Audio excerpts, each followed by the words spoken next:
Hello guys and welcome back into a new brand video. In today's tutorial, I'm going to show you how to get started with Salesforce. So make sure to watch the video to the end and follow these simple steps.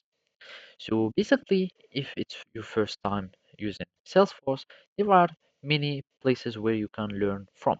So basically here we have this home where we have like a dashboard to show the basic idea or the general idea on our environments.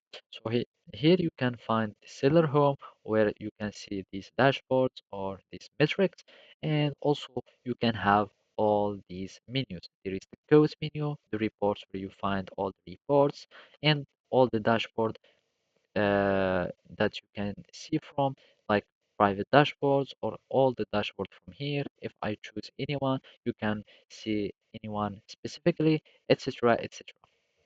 Basically, there are many features that you can explore here from Salesforce. Basically, there is another place where you need to be familiar with is the setup menu. And from here, where it is the control center of your Salesforce. So from here, you can control everything concerning your Salesforce organization. And basically here can have many applications. As you can see, you can find many platform tools. You can have some setups and development, custom code, user interfaces. You can add customization however you like, and you can have many customization. But another way to get a good start with Salesforce is by going to Trailhead.